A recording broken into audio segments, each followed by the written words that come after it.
Beberapa tahun terakhir ini, aku baca hampir semua buku soal kebiasaan dan manajemen waktu. Dan ada 10 kebiasaan 1 menit yang aku pakai hampir tiap hari yang bikin manajemen waktuku jauh lebih efisien. Dan ini juga yang memungkinkan aku untuk berkarir lebih dari 10 tahun di perusahaan global, jalanin beberapa side project termasuk YouTube channel ini, punya waktu buat keluarga, tetap olahraga rutin, baca buku, dan tiap malam bisa tidur 7-8 jam. Padahal dulu aku lulus kuliah dengan IPK 2,9 dan aku parah banget soal manajemen waktu. Jadi kalau hari ini kamu merasa nggak punya waktu, aku ngerti banget. Makanya di video ini aku akan share 10 kebiasaan 1 menit yang bisa balikin 20 jam waktu kamu tiap minggu. Oke, kita mulai. Yang pertama ini adalah pakai timer. Dulu aku ngerjain sesuatu sampai berasa selesai aja. Dan itu bisa lama banget. Sampai aku belajar tentang hukum Parkinson yang bilang bahwa kerjaan akan mengisi waktu yang kamu sediain. Jadi kalau kamu kasih 3 jam, dia bakal habis 3 jam. Kalau kamu kasih 4 hari, dia juga bisa selesai 4 hari. Nah sekarang aku hampir selalu pakai timer, dan aku pecahin kerjaan besar jadi kerjaan yang lebih kecil. Jadi tiap kerjaan itu misalkan 1 jam, 50 menitnya kerja, 10 menitnya break. Dan satu lagi, kamu juga bisa set timer 60 menit tiap minggu untuk beresin semua tugas kecil yang kamu tunda berhari-hari. Ya misalkan itu bisa jadi kayak bayar tagihan lah, balas email, booking sesuatu, 1 jam dan selesai. Dan ini bikin aku sadar, kadang masalahnya bukan kurang waktu, tapi kita nggak sadar energi kita itu terbatas. Dan itu kebiasaan berikutnya. Kebiasaan yang kedua adalah kerja sesuai energi. Nah, kita sering ngomongin manajemen waktu, padahal yang lebih realistis itu adalah manajemen energi. Jam 9 pagi, fokus kamu beda sama jam 4 sore. Atau bisa kebalikannya untuk beberapa orang. Nah, aku dulu maksa kerja kreatif malam hari setelah capek seharian. Hasilnya lama, frustrasi, akhirnya jadi nunda. Nah sekarang aku taruh kerja berat itu di jam energi yang paling tinggi. Ya brainstorming, scripting, decision making semuanya pagi. Jadi sore itu cuma buat administrasi, email, dan operasional. Tapi bahkan kalau energi kamu udah selaras pun, kalau lingkungan kamu masih kacau, fokus bakal tetap bocor. Jadi kita rapiin itu dulu. Kebiasaan ketiga, siapin lingkungan sebelum mulai. Sebelum mulai kerja, aku biasa ambil 1 menit untuk setup, untuk bikin lingkungan lebih kondusif untuk fokus. Ya misalkan dari tutup tab yang nggak perlu di laptop, singkirkan handphone dari jangkauan, rapihin meja. Karena seringkali bukan niat yang kurang, tapi distraction kita tuh yang terlalu dekat. Nah dulu aku buka laptop, biasanya otomatis buka email. Dan 1 email kecil kadang bisa bikin 30 menit hilang.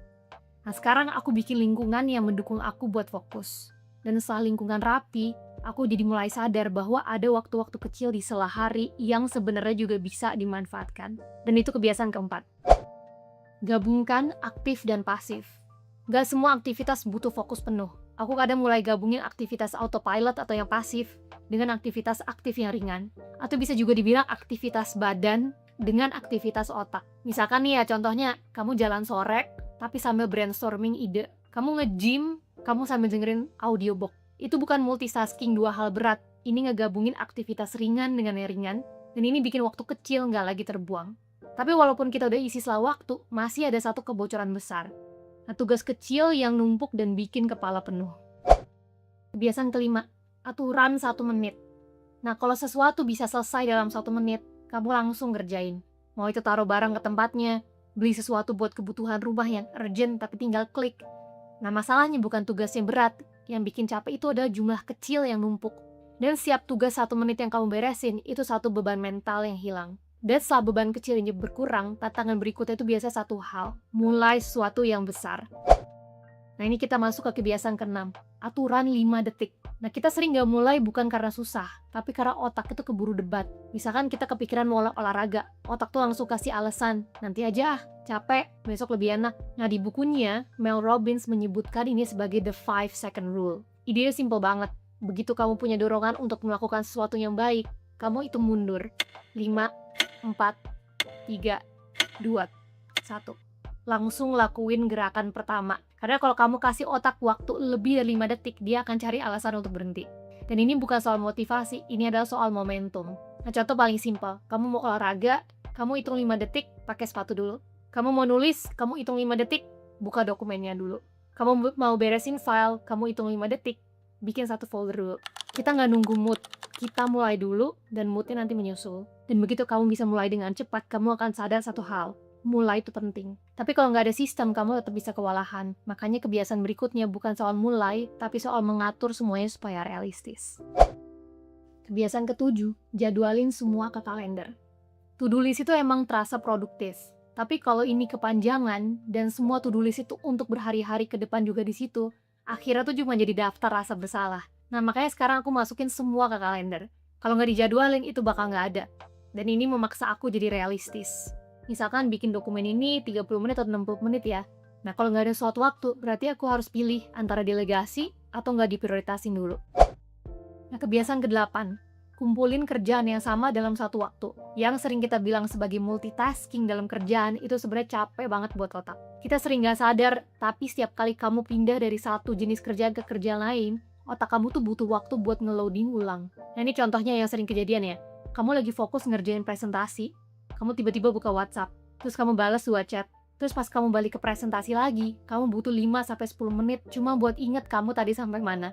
Nah, itu kebocoran kecil yang sering banget kejadian. Makanya aku mulai ngumpulin kerjaan yang mirip-mirip atau fokus ngerjain satu hal yang sama. Kalau emang lagi fokus ngerjain presentasi, fokus ngerjain presentasinya dulu di waktu kalender yang udah diblok. Aku nggak balas email setiap kali masuk. Aku punya satu blok waktu khusus buat balas email dan hal operasional. Karena setiap kali kamu campur semuanya dalam satu waktu, energi kamu habis bukan karena kerjaan yang berat, tapi karena pindah-pindah mood. Dan ketika kerjaan udah lebih rapi seperti ini, hari kamu juga jadi lebih ringan. Tapi tetap ada satu pertanyaan penting. Di antara semua kerjaan yang kamu jadwalin, sebenarnya yang paling penting itu hari ini apa? Dan itu kebiasaan berikutnya.